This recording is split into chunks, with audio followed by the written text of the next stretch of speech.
baixa, né? Ó. Depois a gente regula.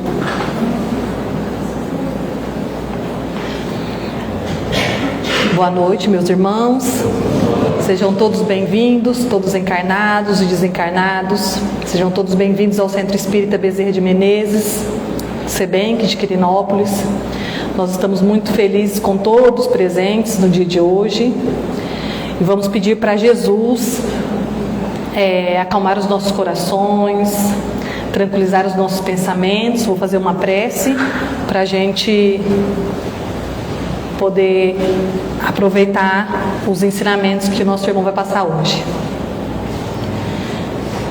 Só Jesus sabe o que nos trouxe aqui nesse dia de hoje.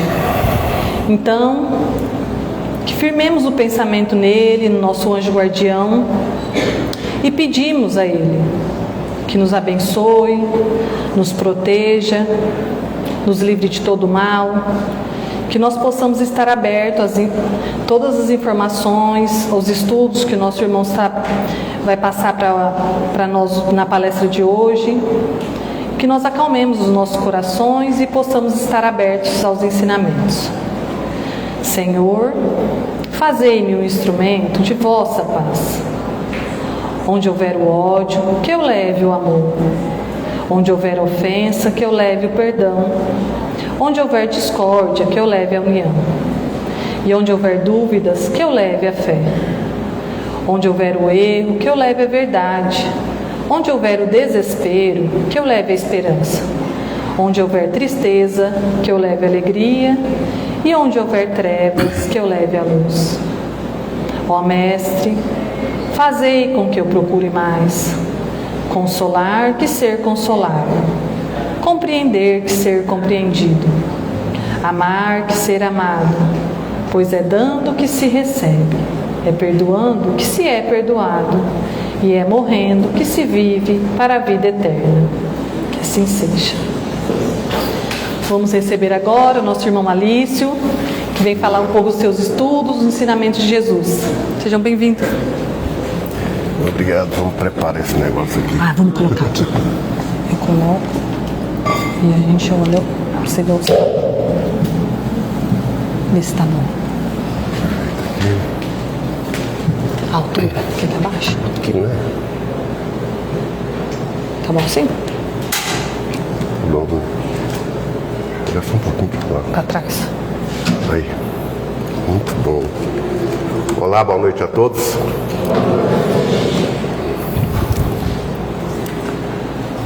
Mais uma vez estou aqui nesta casa de oração para poder fazer a leitura do Evangelho. Evangelho esse que nos ensina, que nos educa, que nos mostra um caminho. Apesar do egoísmo que tem, a dificuldade que nós mesmos encontramos, deixamos oscilar em nossas vidas, ainda dependemos de estar ouvindo, de estar procurando e de estar buscando. Que bom que temos igrejas e religiões para falar de Deus para nós. O Espiritismo é uma das religiões que mais cobra de nós mesmos. Não nós, a casa cobrando de alguém. A nossa consciência que nos cobra daquilo que errado nós fazemos, mostrando meios, formas da gente mudar, da gente melhorar. Nós não viemos aqui somente para ser arranhado pelos espinhos. Nós temos a capacidade de cortar esses espinhos e fazer uma trajetória. Mudar o rumo de nossas vidas, do que eu sou, do que eu quero e do que eu penso. O que Jesus veio nos mostrar há mais de 2000 anos é o amor uns dos outros. Coisa que muitas das vezes nós não estamos conseguindo.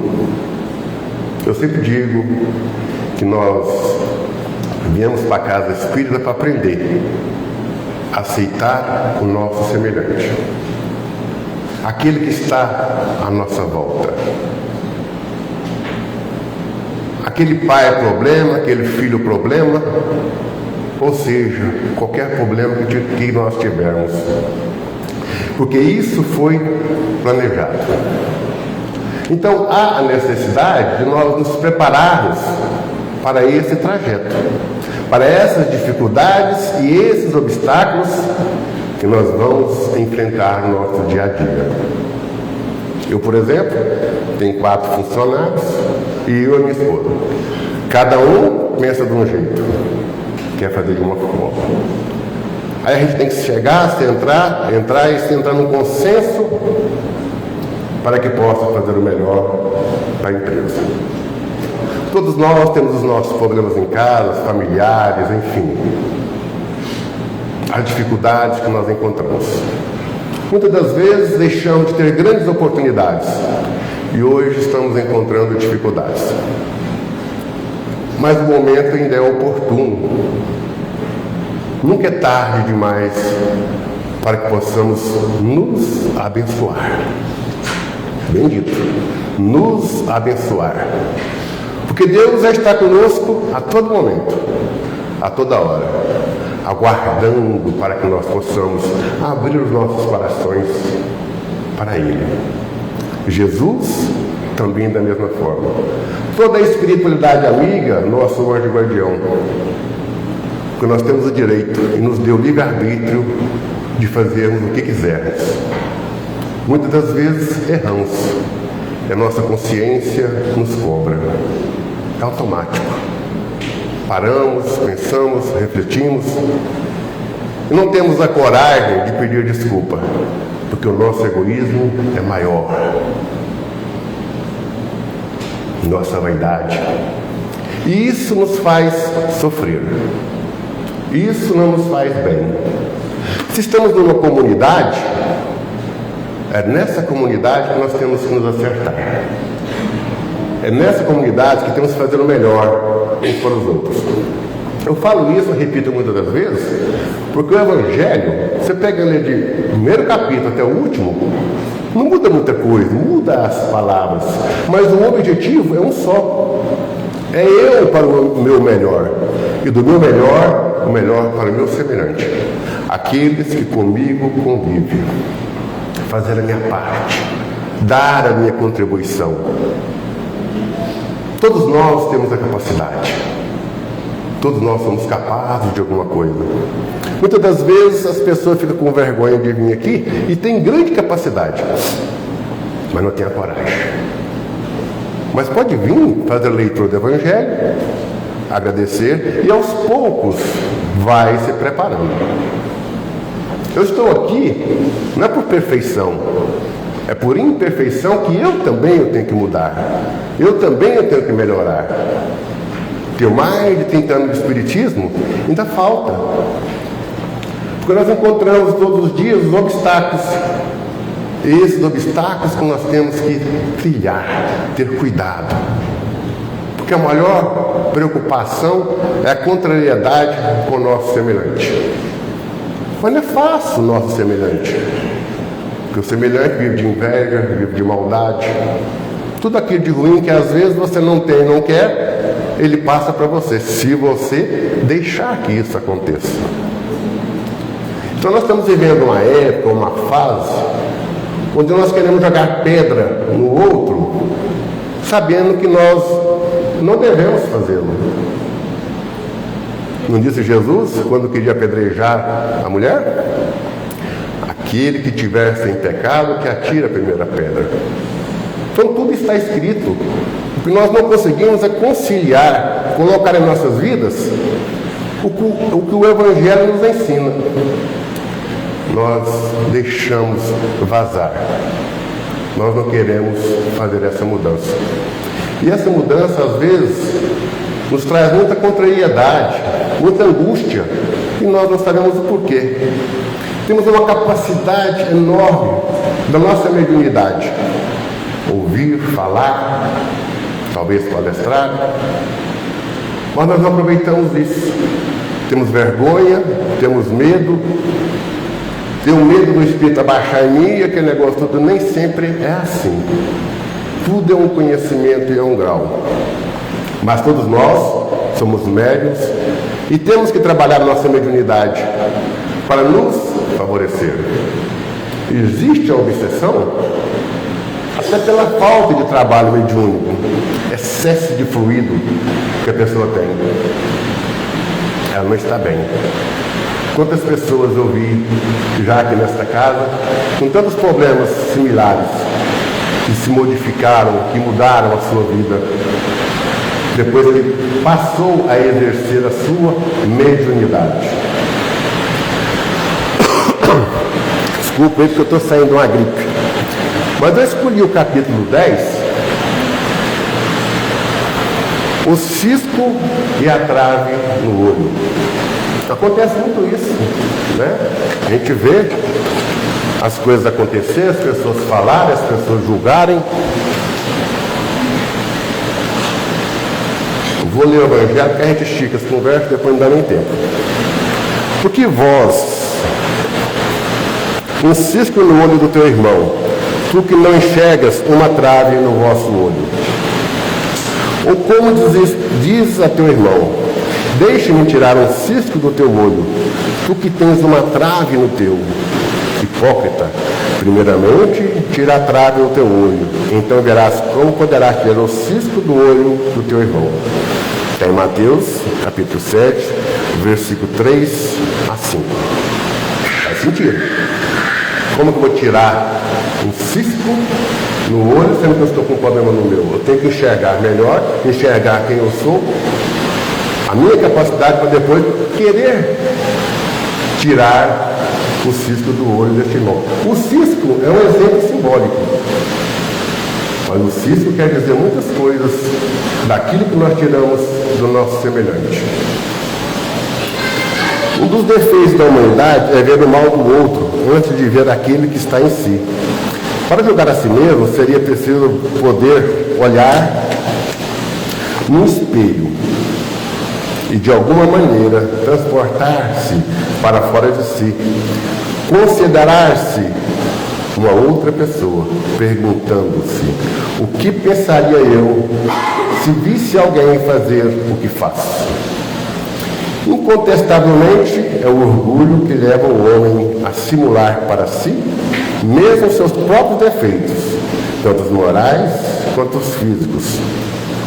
Esse defeito é essencialmente contrário à caridade, pois a verdadeira caridade é modesta, simples e indulgente. A caridade orgulhosa é sem sentido, pois esses dois sentimentos neutralizam-se um ao outro. De fato, como um homem suficientemente fútil para acreditar na importância de sua própria personalidade e na sua supremacia de suas qualidades, pode, ao mesmo tempo, ter suficiente abnegação para deixar sobressair no outro. O bem que poderia eclipsá-lo em lugar do mal, que poderia realçá-lo.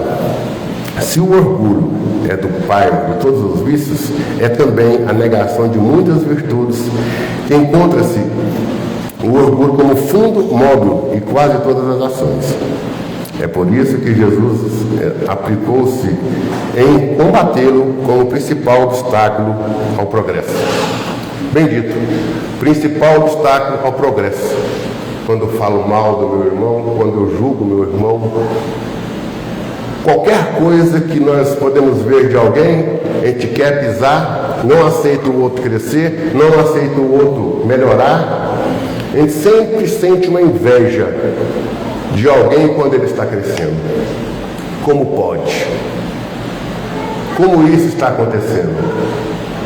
Então, primeiro, eu tenho que preocupar comigo em crescer, em ser melhor. Talvez não financeiramente, que eu não vim preparado para isso, mas todos nós viemos preparados para ser espiritualmente melhor. Nascemos simples e ignorantes, mas a escola da vida nos faz melhorar, aprender. Começa com os nossos pais, a escola e a vida vem nos ensinando. Os tropeços nos ensinam. E muitas das vezes tropeçamos várias vezes em o mesmo problema. Nós temos que seguir em frente. Parar de olhar pelo retrovisor, olhar pelo para-brisa. Mostrar a mim mesmo a capacidade que eu tenho de ser melhor. E automaticamente, quando eu for melhor, aqueles que comigo convivem vai tentar também ser melhor. Nós não podemos cobrar nada de ninguém. Tudo tem seu tempo, tudo tem sua oportunidade. Canso de ver esposas frequentando o centro espírita, o esposo não. O esposo frequentando o centro espírita e a esposa não. Tudo a seu tempo. E já aconteceu também de um e outro conseguir conciliar dentro da religião. Cada um vê de uma forma, cada um quer de um jeito. Então tudo tem seu tempo. Nós temos que fazer o meu melhor. E quando nós passamos a julgar o nosso semelhante, nós não sabemos o que está acontecendo em nossas vidas. Porque nós temos tempo somente para olhar a vida do outro, julgar a vida do outro. Até perguntei para o Tadeu se eu tinha contado uma história aqui. Ele não lembra de ouvir não, vou contar para vocês. Se eu contei, eu estou contando de novo. Dentro de uma casa espírita, todo lugar tem os problemas. Tinha duas pessoas que gostavam de ver a vida do outro. Deixava de trabalhar, deixava de progredir. Nisso chegou um cidadão disposto a trabalhar, disposto a servir. Entrou para a casa espírita, começou a estudar, começou a aprender, foi crescendo dentro da casa espírita, começou a dar palestra e se tornou uma pessoa ótima dentro da casa espírita. Mas ele não fazia o papel somente na casa espírita. Ele também fazia o papel fora da casa espírita. Um dia, esse palestrante foi fazer uma visita no bordel. E lá fazendo a visita de vez em quando, conversando com a jovem, falando, explicando, pelejando para ela sair da droga, ela vendia seu corpo para usar droga, pá. Nisso aqueles dois cidadãos viram aquele senhor sair daquele lugar. Irmão, olha quem está ali, saindo daquele lugar. É o fulano, aquele que dá palestra, aquele que se acha o melhor da casa espírita. Vamos observá-lo para a gente levar isso adiante e ver o que vai acontecer. É verdade, vamos assim fazer. E assim continuou algumas vezes ele observando esse homem, visitando esta casa. Aí eles combinou o seguinte: vamos dar um susto nele. Quando ele saiu, os dois chegou. Irmão, tudo bom? Você por aqui? É, estou por aqui.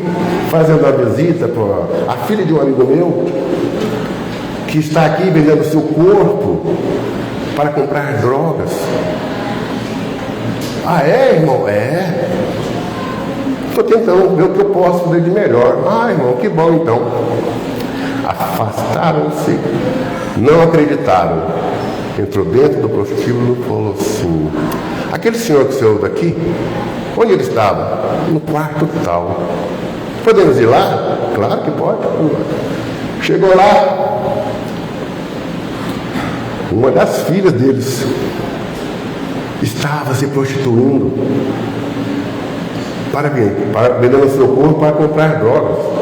Enquanto ele preocupava com o que o irmão fazia, ele não estava preocupando com a sua família, com a vida que ele tem em casa, com os filhos que ele tem em casa, porque as pessoas só preocupam em ver a vida do outro e esquece de ver o que tem dentro de casa, o que está acontecendo dentro de casa. A hora que o homem abre, vê sua filha lá. Aquilo totalmente é um desgosto para uma pessoa. Mais desgosto ainda é julgar aquele que não quis nem dizer que a filha dele estava lá. Estou aqui tentando mudar a vida da filha de um amigo. Então muitas das vezes é isso que acontece em nossas vidas. Nós sofremos muito, minha gente, porque julgamos muito. Nós não queremos ver o nosso semelhante bem. Nós não queremos acreditar que ele cresceu. O mundo é um progresso, as pessoas é um progresso, e vai ao progresso quem quer ir. Aquele que não quer, estagna. Para.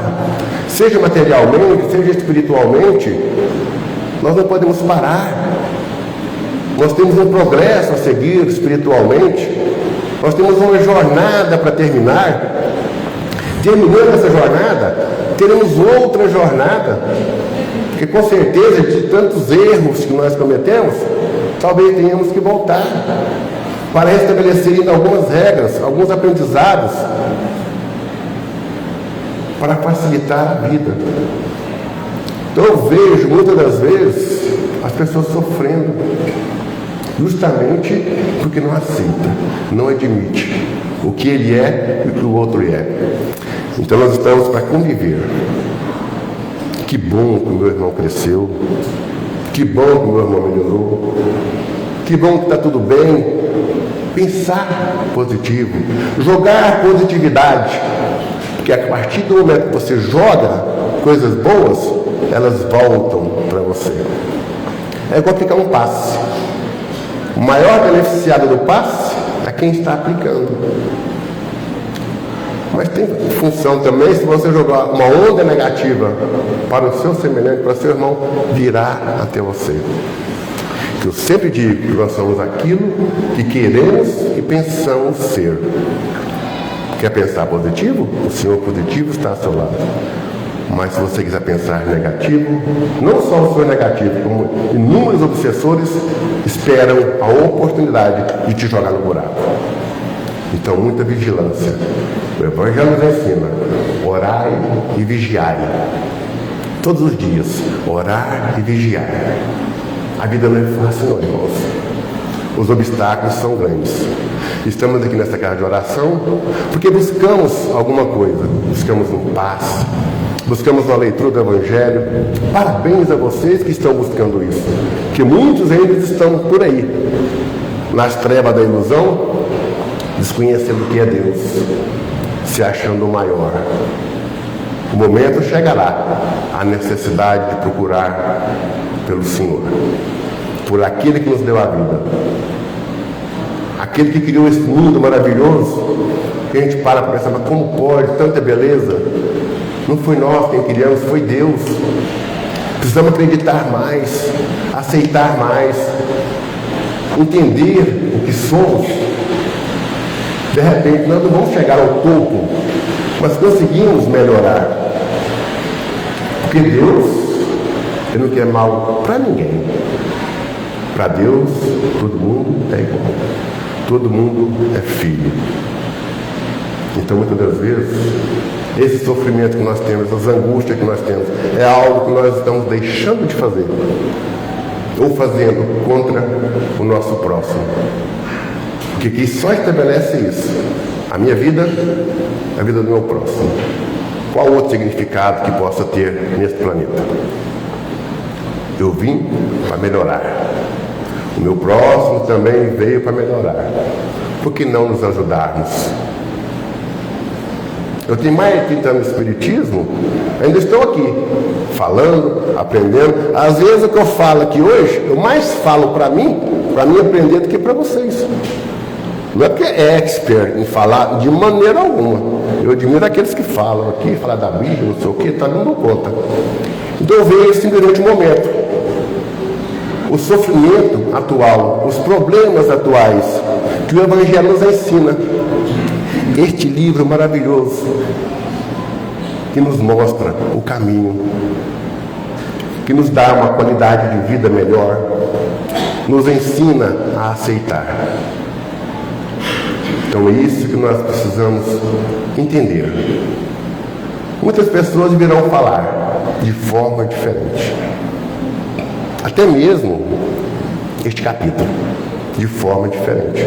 Vamos entender de forma diferente. Mas nós vamos estar aqui para aprender, para aceitar. A partir do momento que nós aceitamos a mudança em nossas vidas, vamos melhorar, vamos nos sentir melhor, vamos ver a vida de uma forma diferente, porque Deus só está esperando você abrir os braços para aceitar. Ele está contigo a todo momento. Não desanime, aceite o que você é, o que eu sou. Vamos respeitar, vamos viver melhor. Vamos tentar fazer o melhor para os nossos filhos, que às vezes é um problema, que às vezes nós deixamos lá atrás, falhamos. Eu acho que lá atrás falhou muito pouco, porque o pau comia antigamente. Ou você consertava ou consertava. Hoje está um pouco diferente. Aí se torna uma responsabilidade do futuro. O mundo está moderno, o mundo está mudando. Sim, mas o conceito moral não muda. As regras não mudam. O que muda é o conhecimento. O que aparece são espíritos evoluídos, preparados para até nos ensinar. Mas o respeito, a humildade, a bondade, isso não vai mudar em momento algum. Independente de quem seja essa criança, esse jovem, ele pode se manifestar de uma forma melhor. E isso nós temos que ter a obrigação de fazer o que nós pudermos de melhor. Tem uma frase, que há muito tempo, não sei se eu li, se eu fiz, o que foi, diz assim: se uma pessoa falar mal de alguém para você, lembre-se que essa mesma pessoa pode falar mal de você para outro alguém. Porque o homem vale tanto quanto ama e vence na medida em que ama. Então ame, respeitem e sejam todos felizes. E que Deus nos abençoe.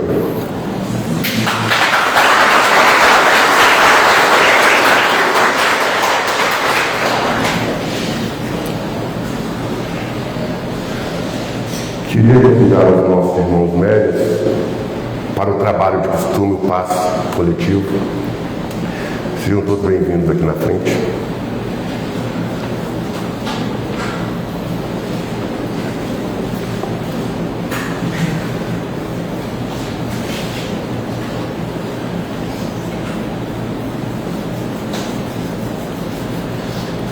Deus, nosso Pai, vós que és todo poder e bondade, Pai, dê a força àqueles que passam pela provação, dê a luz àqueles que procuram a verdade, pondo no coração do homem a compaixão e a caridade. Deus, dai ao viajor a estrela guia, ao aflito a consolação. Pai, dai ao culpado arrependimento, ao espírito a verdade, à criança o guia, ao órfão o Pai. Senhor, que a vossa bondade se estenda sobre tudo o que criastes. Piedade, meu Deus, para aqueles que vos não o conhecem, e esperança para aqueles que sofrem. Que a vossa bondade permita aos Espíritos Consoladores derramarem por toda parte a paz, a esperança e a fé. Deus, um raio, uma faísca do vosso amor pode abrasar a terra. Deixai-nos beber nas fontes desta bondade fecunda e infinita, e todas as lágrimas secarão, todas as dores se acalmarão. Um só coração, um só pensamento subirá até vós, como grito de reconhecimento e de amor. Como Moisés sobre as montanhas, nós vos esperamos de braços abertos. Ó poder, ó bondade, ó beleza e ó perfeição, e queremos de alguma sorte merecer a vossa misericórdia. Deus, dá-nos a força de ajudar ao progresso, a fim de subirmos até vós. Dai-nos a caridade pura, dai-nos a fé, a razão, dai-nos a simplicidade, que fará de nossas almas o espelho aonde se deve refletir a vossa santa e maravilhosa imagem. Que assim seja. Cáritas. A você, Cáritas, e toda a espiritualidade amiga, presente nesta noite, queremos agradecer a oportunidade, as bênçãos concedidas. Queremos pedir bênçãos para as águas, para fluidificá-las, que ao bebermos possa ser colocado o remédio para curar todas as nossas enfermidades do corpo, do espírito, do perispírito. Fortaleça-nos, nos dê mais humildade, nos dê mais bondade, caridade. Faça-nos seres melhores. Perdoe as nossas falhas, as nossas fraquezas. E abençoe teus filhos que se encontram acamados nos hospitais, no abrigo dos idosos, lar das crianças, aqueles que estão nas ruas por não ter um lar, aqueles que sofrem. Abençoe todos aqueles que estão nas suas casas também, Pai, no leito de morte, em sofrimento. Todas as mães que sofrem pelos seus filhos que andam por aí drogados, são mães, têm um coração. Abençoe todos nós, nos fortaleça, traga para nós luz, paz, amor, bondade, esperança, para que nossos dias possam ser melhores. Em teu nome, Senhor, quero agradecer por mais essa oportunidade de estarmos nesta casa de oração, poder fazer a leitura do Evangelho, que todos nós possamos ser abençoados durante essa semana, os nossos lares, o nosso trabalho, as pessoas das quais nós convivemos no nosso dia a dia. Calma, paciência, que assim seja.